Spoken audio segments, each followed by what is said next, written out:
इसे आइडिया इतना बुरा तो नहीं है, लेकिन थोड़ा सा क्रिएटिव होकर अगर आप सोचेंगे तो आई थिंक आइडिया इससे बेहतर हो सकता है। बहुत बार आपने लोगों के मुंह से क्रिएटिव वर्ड सुना होगा और इस वर्ड को सुनते ही आपके दिमाग में क्या आता है? आप शायद बोलेंगे कि आर्टिस्ट, पेंटर्स, म्यूजिशियंस, एनिमेटर्स, ये सब क्रिएटिव लोग होते हैं। आपको शायद वेब डिजाइनर्स और आर्किटेक्ट्स भी क्रिएटिव लगते हैं, जबकि लॉयर्स, साइंटिस्ट और सीईओ नहीं। लेकिन ऐसा नहीं है। एग्जैक्टली क्रिएटिविटी के पीछे क्या है कहानी, ये जानेंगे आज हम इस ऑडियो बुक समरी में। तो आइए जानते हैं इस समरी के बारे में। क्रिएटिव कॉन्फिडेंस, जिसे लिखा है टॉम केली और डेविड केली ने। मान लीजिए आपके पास एक पेपर का टुकड़ा है। अब इसमें सेम साइज के 30 यानी कि 30 सर्कल्स आपको ड्रॉ करने हैं, पर आपको सर्कल्स ऐसे ड्रॉ करने हैं कि इससे कोई ऑब्जेक्ट बन सके। कोई भी ऑब्जेक्ट हो सकता है, जैसे क्लॉक, बॉल, फिश टैंक या कोई स्टॉप का साइन, कुछ भी। आप चाहो तो 3 मिनट में जितने चाहे सर्कल्स ट्रांसफॉर्म कर सकते हो। अगर आप सारे 30 सर्कल्स को फिनिश नहीं कर पाए तो कोई बात नहीं, ज्यादातर लोग नहीं कर पाते हैं। लेकिन आपने इन सर्कल से इमेज क्या बनाई? कोई नॉर्मल सी चीज जैसे बास्केटबॉल या सॉकर बॉल, या फिर कोई फनी चीज जैसे प्लैनेट, कुकी, पिज्जा या हैप्पी फेस। तो इन 30 सर्कल से आप कोई बड़ी इमेज क्रिएट कर सकते हो, जैसे ट्रैफिक लाइट, या आप कुछ भी बना सकते हो। कोई रूल फिक्स नहीं है। इन 30 सर्कल से आप जो चाहे वो क्रिएट कर सकते हो, बना सकते हो। तो कुछ ऐसे ही एक्सपीरियंसेस आपको भी स्कूल में होते हैं, जहां पर आपको इस टाइप के टास्क दिए जाते हैं। डेविड केली ने स्टैनफोर्ड यूनिवर्सिटी में इस इंस्टीट्यूट की फाउंडेशन रखी थी। अगर बिजनेस के लिए B स्कूल्स है तो डिजाइन थिंकिंग के लिए D स्कूल है। यहाँ डिफरेंट फील्ड्स के लोग आते हैं जिन्हें क्रिएटिव कॉन्फिडेंस सिखाया जाता है। पर अगर आप ये सोच रहे हैं कि हम क्रिएटिव है ही नहीं तो क्रिएटिव कैसे बना जाए, यहाँ पर डेविड और टॉम केली का मानना है कि हर कोई क्रिएटिव बन सकता है। चाहे आप जिस किसी भी फील्ड में हो, जो भी जॉब करते हो, किसी भी पोजीशन पर हो, आप अपने टास्क को क्रिएटिव बना सकते हो। जब आप अपने जॉब में कोई न्यू आइडिया या सोल्यूशन लेकर आते हो जिससे लोगों को बेनिफिट हो, तो ये भी आपकी क्रिएटिविटी है। अब जैसे मान लीजिए कि आपने कोई ऐसा टूल या सिस्टम क्रिएट किया जो यूज करने में ज्यादा आसान हो, अफोर्डेबल हो, प्रोडक्टिव हो, तो ये आपकी क्रिएटिविटी मानी जाएगी। क्रिएटिव कॉन्फिडेंस हमारे अंदर न्यू आइडियाज डिजाइन, क्रिएट करने और उन्हें इम्प्लीमेंट करने की एबिलिटी का नाम है। हमें से ज्यादातर लोग अपने रूटीन जॉब में बिजी रहते हैं, इसीलिए जो भी स्ट्रेटेजीज या सिस्टम है उसे हम एक्सेप्ट कर लेते हैं। पर अगर कोई बेहतर सोल्यूशन मिले तो क्या अच्छा नहीं है? अगर कोई ऐसा ब्रिलियंट आइडिया मिल जाए जिससे सबको फायदा हो, तो इस समरी में आप जानेंगे कि क्रिएटिव कॉन्फिडेंस हमें अनलिमिटेड पॉसिबिलिटीज देती है। और कैसे देती है, उसके लिए शुरू करते हैं हम इस जर्नी को। और सबसे पहले बात करते हैं फ्लिप, यानी डिजाइन थिंकिंग से क्रिएटिव कॉन्फिडेंस तक। तो डग डाइटीज जनरल इलेक्ट्रिक में 24 सालों से काम कर रहे हैं। आजकल उन्हें GE हेल्थ केयर के लिए इमेजिंग सिस्टम डेवलप करने का असाइनमेंट मिला है। ये कंपनी का $18 बिलियन डिवीजन है। डग को new hi-tech MRI machine finish करने में 2.5 साल लगे। हर यूनिट में कई मिलियन डॉलर्स का खर्चा आया। डग उस हॉस्पिटल में विजिट के लिए गए जहां पर फर्स्ट यूनिट इंस्टॉल की गई थी। वो MRI टेक्नीशियन से मिले और उनसे पूछा कि आपको ये मशीन कैसी लगी। डग ने उन्हें प्राउडली ये भी बताया कि ये machine international design excellence award के लिए नॉमिनेट हुई है। ये अवार्ड डिजाइन अवार्ड्स का ऑस्कर्स माना जाता है। लेकिन डग की बात सुनकर टेक्नीशियन ने बस इतना बोला कि थोड़ा साइड हो जाओ। तभी वहां पर एक पेशेंट आया जिसकी स्कैनिंग होनी थी।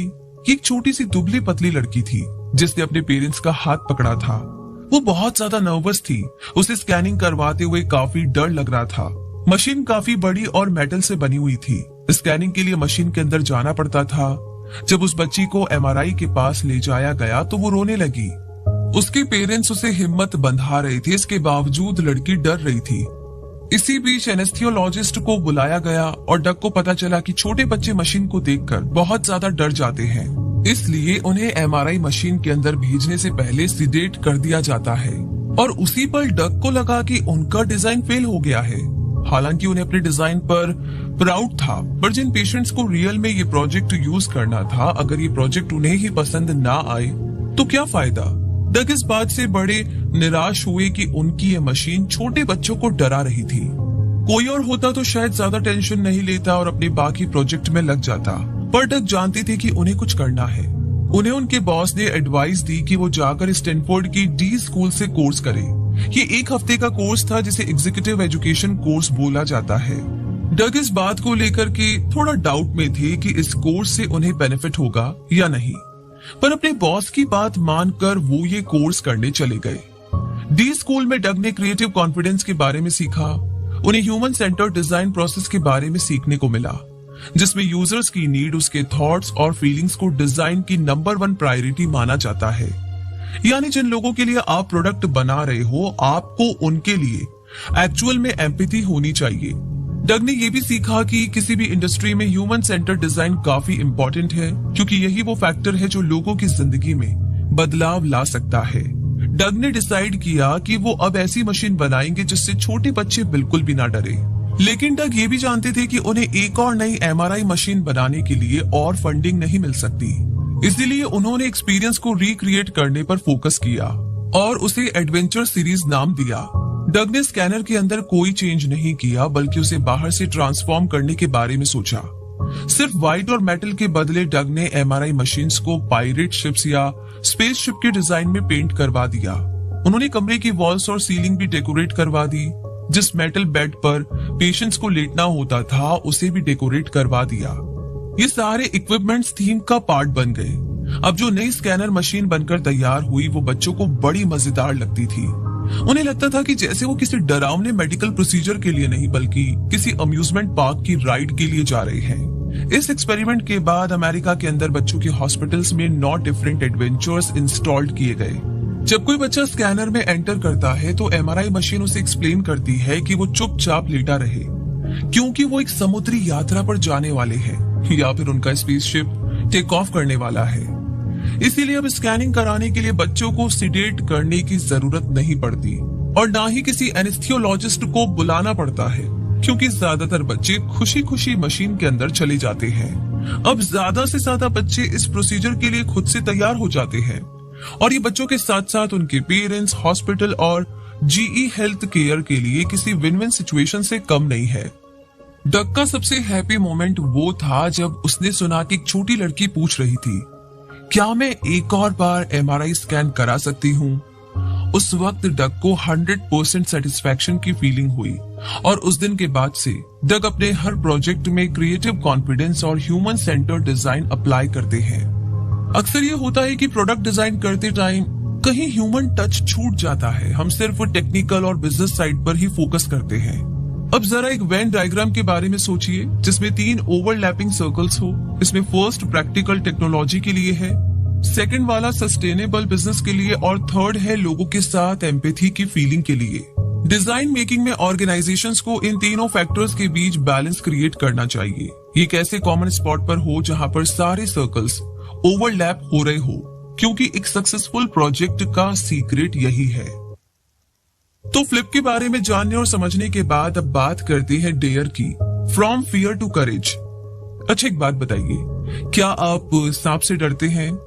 अल्बर्ट बंडूरा स्टैनफोर्ड यूनिवर्सिटी के प्रोफेसर एमेरिट्स कहते हैं कि अपने फोबिया से छुटकारा पाने के लिए आपको एक बार सांप को छूकर देखना होगा। और बंडूरा का दावा है कि इस ट्रीटमेंट से एक दिन में ही आपका सांपों का डर हमेशा के लिए दूर हो जाएगा। एक साइकोलॉजिस्ट के तौर पर बंडूरा को इस फील्ड में 50 साल से भी ज्यादा का एक्सपीरियंस है। वो 87 के हैं, फिर भी अपने स्टैनफोर्ड के ऑफिस में काम करना पसंद करते हैं। जिन पेशेंट्स को वो ट्रीट करते हैं, इनमें से ज्यादातर लोगों ने अपनी पूरी जिंदगी इसी फोबिया के साथ जी है और इससे छुटकारा भी पाया है। बल्कि उनके अंदर एक नई हिम्मत आई है। इस टेक्निक को स्टेप बाय स्टेप करना होता है। इमेजिन कीजिए कि आप बंडूरा के ऑफिस में हैं और आपको सांपों से सबसे ज्यादा डर लगता है। तो पहले बंडूरा आपको बोलेंगे कि साथ वाले रूम में एक बोआ कंस्ट्रिक्टर है और आपको उस रूम में जाना है। ऑफ कोर्स आप यही बोलेंगे, क्या? नहीं, कभी भी नहीं, चाहे कुछ भी हो जाए। अब उसके बाद आपको कुछ चैलेंजेस मिलेंगे जो आपको सांप के नजदीक ले जाएंगे। वहाँ एक वन वे मिरर है जिसके थ्रू आप देख सकते हो कि एक आदमी अपने गले में एक बोआ कंस्ट्रिक्टर लपेटे खड़ा है। बंडूरा आपसे पूछेंगे कि अब आगे क्या होगा, तो आप बोलेंगे सांप इस आदमी के गले को चोक करके इसे मार डालेगा। लेकिन उस आदमी को कुछ नहीं होता। बोआ कंस्ट्रिक्टर ऐसे ही उस आदमी के गले में पड़ा रहता है। इसकी लॉन्ग और मोटी बॉडी धीरे धीरे मूव करती है। अब बंडूरा आपको उस रूम के डोर पर खड़े होने को बोलेंगे जहां पर सांप है। आपको बस दूर से देखना है। आपकी हिम्मत बढ़ाने के लिए बंडूरा आपके साथ खड़े हो जाते हैं। तो अब तक आप सांप के कुछ स्टेप्स क्लोज तो आ ही चुके हो। अब आप सांप से सिर्फ कुछ फीट की दूरी पर हो और सेशन के एंड तक आपको फाइनली सांप के पास जाकर उसे टच करने को बोला जाएगा। आप हिचकते हुए सांप को छू लेते हो। आप अपना हाथ बढ़ाकर उसकी बॉडी को टच कर लेते हो और आखिर आपने वो कर ही दिया जिससे आप सबसे ज्यादा डरते थे। इस एक्सपेरिमेंट के बाद बंडूरा के ज्यादातर पेशेंट्स का फोबिया दूर हुआ है। कुछ महीने बाद जब वो दोबारा पेशेंट से मिलते हैं तो पेशेंट्स बताते हैं कि अब उन्हें सांपों से डर नहीं लगता। एक औरत को तो सपना भी आया था कि बोआ कंस्ट्रिक्टर उसे बर्तन धोने में हेल्प कर रहा है। उसे अब और सांपों के डरावने सपने नहीं आते। तो इस इलाज में होता क्या है? बंडूरा इसे गाइडेड मास्टरी बोलते हैं। इसका सीक्रेट है कि पेशेंट को पहले ऐसा टास्क दीजिए जो वो इजीली हैंडल कर सके, उसके बाद दूसरा और फिर तीसरा टास्क, जब तक कि वो अपना गोल ना अचीव कर ले, यानी एक टाइम में एक छोटा कदम। इस ट्रीटमेंट के बाद पेशेंट्स ने बताया कि ना सिर्फ उनका फोबिया दूर हुआ है बल्कि उन्होंने अपने बारे में नई चीजें भी डिस्कवर की है। अब उनके अंदर और ज्यादा हिम्मत आ गई है न्यू एक्सपीरियंस ट्राई करने के लिए, जैसे घोड़े की सवारी, पब्लिक स्पीकिंग या जॉब में न्यू रिस्पॉन्सिबिलिटीज। उन्होंने सांप को छुआ तो उन्हें लगा कि अब वो हर काम कर सकते हैं। इसी तरह क्रिएटिव कॉन्फिडेंस में भी one step at a time का कॉन्सेप्ट अप्लाई किया जा सकता है। आपका सबसे बड़ा डर क्या है जो आपको क्रिएटिव बनने से रोक रहा है? क्या आप कुछ नया ट्राई करने से डरते हैं? इसे फियर ऑफ फेलियर भी बोल सकते हैं। बिल्कुल सांप की तरह ही ये फियर तभी दूर होगा जब तक कि आप खुद इसे एक्सपीरियंस नहीं करते। इनफैक्ट क्रिएटिव जीनियस जैसे मोजार्ट और डार्विन अक्सर फेल होते रहते थे, लेकिन ये लोग इसीलिए सक्सेसफुल हुए क्योंकि इन्होंने फेल होने के डर से ट्राई करना नहीं छोड़ा। ये अपने गोल की तरफ और ज्यादा शॉट्स मारते गए। क्रिएटिव जीनियस फेल होते हैं पर ट्राई करना नहीं छोड़ते। सीक्रेट यही है कि आप अपनी मिस्टेक से सीखिए, फेलियर्स को एक लर्निंग अपॉर्चुनिटी समझिए। जब भी थॉमस एडिसन फेल होते थे तो बोलते थे कि कम से कम मुझे ये तो पता चल गया कि ये वाला मेथड काम नहीं करेगा। वो पूरे दिन में जितने हो सके उतने ज्यादा एक्सपेरिमेंट्स करते रहते थे और यही वो चीज है जो लर्निंग प्रोसेस को फास्ट और बहुत ज्यादा इफेक्टिव बनाती है। तो डेयर को समझने के बाद अब आगे बढ़ते हैं और समझते हैं स्पार्क को, यानी कि from blank page to insight. Linus Ling, जैनचन, राहुल पनिकर और नागानंद मूर्ति ने डी स्कूल के design for extreme affordable course में एडमिशन लिया। इसे शॉर्ट में एक्सट्रीम कहा जाता है। यहाँ पर पार्टिसिपेंट्स को रियल वर्ल्ड प्रॉब्लम्स के लिए सोल्यूशन डेवलप करने पड़ते हैं। इस टाइम इन्हें प्रोजेक्ट मिला था डेवलपिंग कंट्रीज के लिए एक लो कॉस्ट इंक्यूबेटर डिजाइन करने का। अब टीम में कोई भी हेल्थ एक्सपर्ट नहीं था। 2 लोग MBA के स्टूडेंट थे, एक इलेक्ट्रिकल इंजीनियर था और दूसरा कंप्यूटर साइंटिस्ट। तो लिनुस, जैन, राहुल और नागानंद ने सबसे पहले इन्फेंट मोर्टेलिटी रेट पता करने के लिए गूगल सर्च किया और उन्हें पता चला कि हर साल 15 मिलियन बच्चे प्री मैच्योर और कम वजन के साथ पैदा होते हैं और इनमें से 1 मिलियन पैदा होने के 24 घंटों के अंदर मर जाते हैं। इनकी मौत का सबसे बड़ा रीजन होता है हाइपोथर्मिया, यानी बहुत ज्यादा ठंड से होने वाली डेथ। ये बच्चे कमजोर और छोटे पैदा होते हैं और इनकी बॉडी में इतना फैट नहीं होता कि इनका बॉडी टेम्परेचर रेगुलेट कर सके। नॉर्मल रूम टेम्परेचर भी इनके लिए फ्रीजिंग कोल्ड वाटर जितना ठंडा होता है। यही रीजन है कि प्री मैच्योर बेबीज को इंक्यूबेटर में रखने की जरूरत पड़ती है।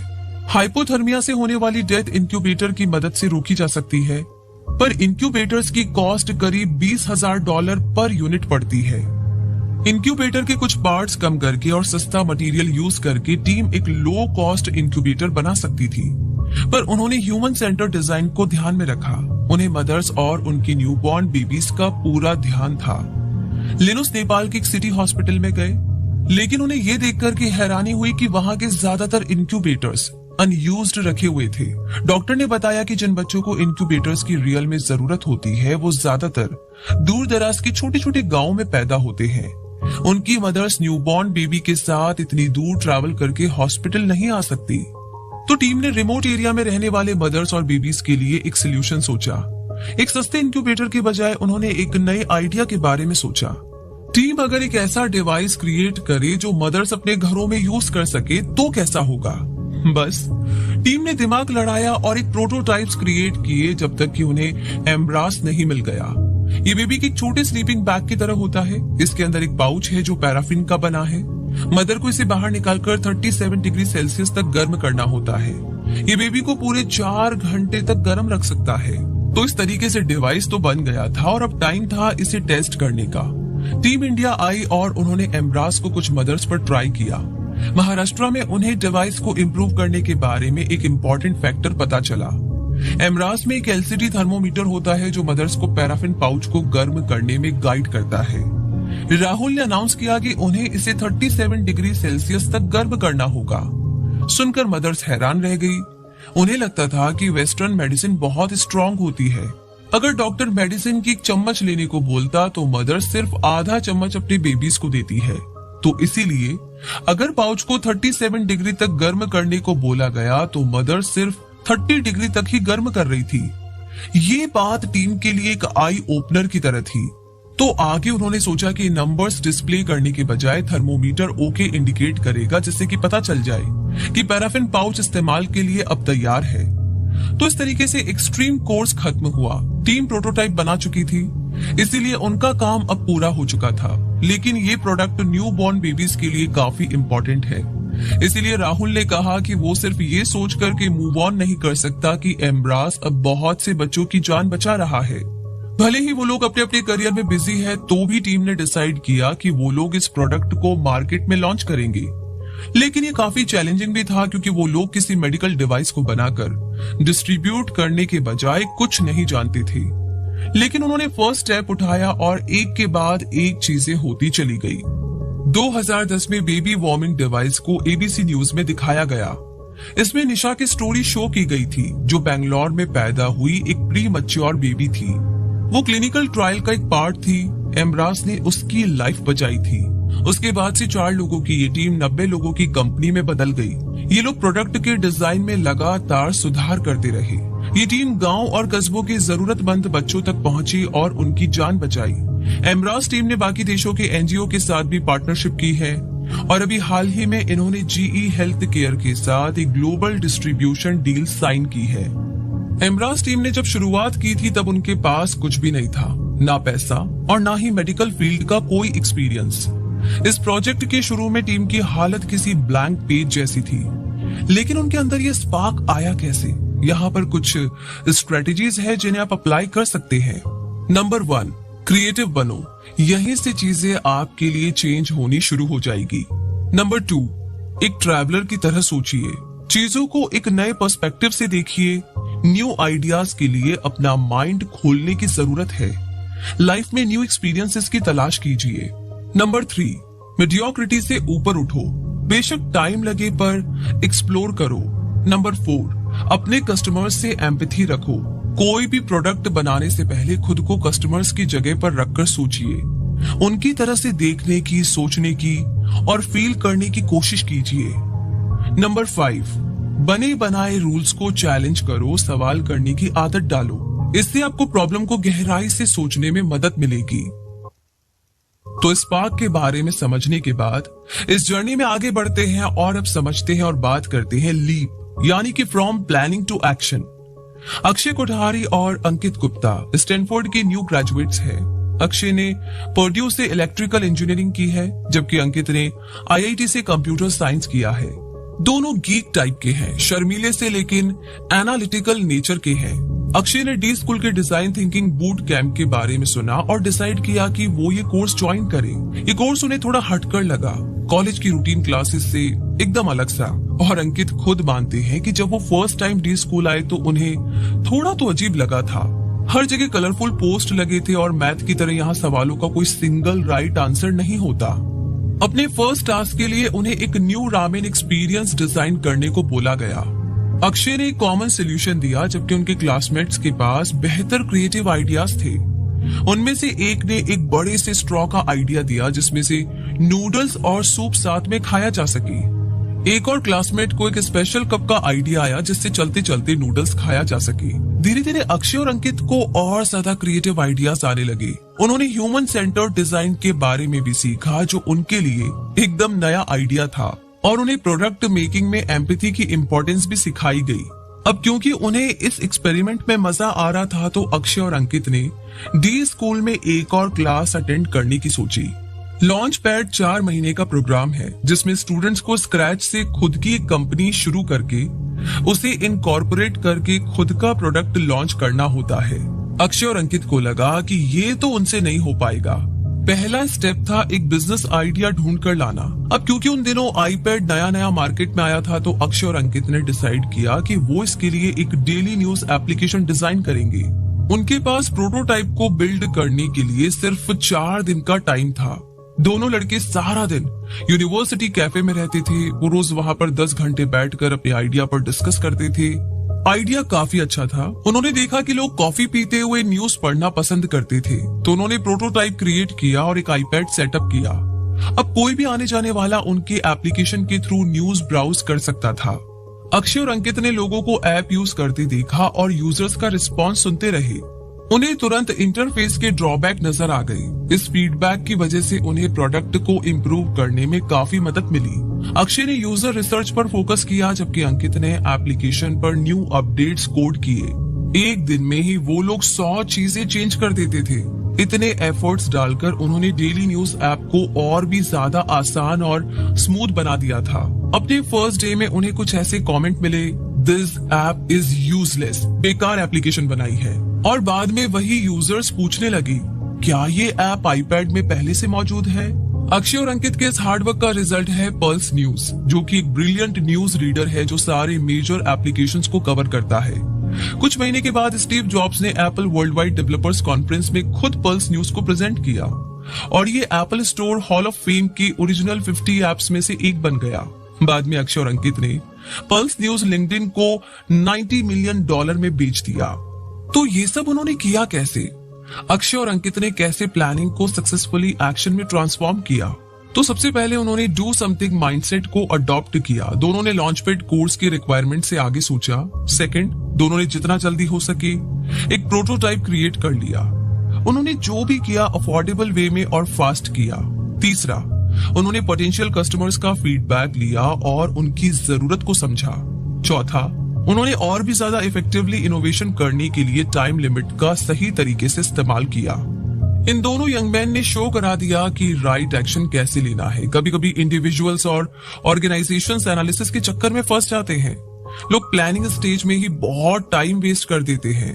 उन्हें प्लान की इफेक्टिविटी मालूम नहीं होती क्योंकि वो इसे लॉन्च करने की हिम्मत ही नहीं कर पाते। जैसा कि न्यूटन का फर्स्ट लॉ ऑफ मोशन कहता है कि अगर कोई वस्तु स्थिर है तो वो तब तक स्थिर रहेगी जब तक कि उस पर बल लगाकर उसे गतिशील नहीं किया जाए। तो यहाँ पर आपको इस डमनेस से, इस स्टिलनेस से बाहर निकलना ही पड़ेगा। जिस एग्जांपल के लिए अगर आप एक एंटरप्रेन्योर यानी बिजनेसमैन बनना चाहते हो तो प्लानिंग से आगे बढ़िए, एक प्रोटोटाइप क्रिएट कीजिए और लॉन्च कीजिए। अपने कस्टमर से वैल्यूएबल फीडबैक लेना बिल्कुल ना भूले और जैसे जैसे प्रोडक्ट चलता जाए उसे अपग्रेड करते रहे। और इसी के साथ हम पहुंच गए हैं इस समरी के कंक्लूजन तक। तो मुद्दा मामला इतना है कि इस समरी में आपने क्रिएटिव कॉन्फिडेंस के बारे में पढ़ा। क्रिएटिव कॉन्फिडेंस उसे कहते हैं जब हम किसी चीज के लिए एक नया सोल्यूशन या आइडिया लेकर आते हैं और उस आइडिया को रियल में अप्लाई भी करते हैं, जिससे कि हमारी और बाकियों की जिंदगी बेहतर बन सके। सोचिए, अगर डग ने MRI मशीन रीडिजाइन ना की होती तो क्या होता? अगर एम्ब्रास टीम मार्केट पे अपना डिवाइस लॉन्च ना करते तो? और अगर अक्षय और अंकित पल्स न्यूज प्रोटोटाइप के साथ ही रुक गए होते तो क्या होता? तो दुनिया इन ब्रिलियंट आइडियाज का फायदा कभी ना उठा पाती। इसीलिए हम क्रिएटिव कॉन्फिडेंस को इम्पोर्टेंस देते हैं। इस बात से कोई फर्क नहीं पड़ता कि आप कौन है, कहाँ है, क्या करते हैं, क्योंकि आप चाहे तो अपने काम में एक इम्पैक्ट डाल सकते हैं, उसमें एक पॉजिटिव चेंज ला सकते हैं। इसीलिए अपने अंदर की क्रिएटिविटी को बाहर निकालिए और अपने साथ साथ लोगों की जिंदगी को भी सुधारिए। आपने समरी में एम्पैथी और ह्यूमन सेंटर्ड डिजाइन के बारे में जाना, तो इस बारे में रिसर्च करो एंड यूजर से इंटरैक्ट करो और उनकी सिचुएशन को समझने की कोशिश करो। इससे आप दिल लगाकर एक सक्सेसफुल प्रोडक्ट बनाने में कामयाब होंगे। आपको सीखना होगा कि फेलियर के डर को अवॉइड करके लर्निंग प्रोसेस को कैसे स्पीड अप किया जाए। एक टाइम में एक ही स्टेप लीजिए। आपके रास्ते का हर चैलेंज आपका कॉन्फिडेंस बूस्ट करेगा और आप अपने गोल के और भी क्लोज आ जाएंगे। आप जितनी जल्दी फेल होंगे उतनी जल्दी ही सीख पाएंगे। यानी सक्सेस का एक ही सीक्रेट है कि जितनी बार ट्राई करेंगे और जितना ज्यादा फेल होंगे उतना ही ज्यादा सीखेंगे। आपने इस समरी में सीखा कि अपने अंदर वो स्पार्क कैसे लाए जो आपको कुछ इनोवेटिव आइडिया दे सके। चीजों को देखने का एक डिफरेंट तरीका सोचिए और एक्सप्लोर कीजिए। हमेशा सवाल पूछिए, बने बनाए रूल्स को चैलेंज करना सीखिए। आपको सीखना होगा कि प्लान्स को एक्शन में कैसे बदला जाए। सिर्फ प्लानिंग स्टेज में मत अटके रहो। एक प्रोटोटाइप क्रिएट करो, उस पर इमीडिएट फीडबैक लो और जरूरी सुधार करो। उम्मीद है कि ये समरी आपको और भी ज्यादा क्रिएटिव फील कराएगी। अपना माइंडसेट चेंज कीजिए, जो चीज आपको डराती है उसका डटकर मुकाबला कीजिए, नए आइडियाज सोचिए और एक्शन लीजिए। खुद पर यकीन रखिए, आपके अंदर वो एबिलिटी है, वो क्रिएटिविटी है, वो सब कुछ है जिससे कि इस दुनिया को आप बेहतरीन सोल्यूशन प्रोवाइड करा सके।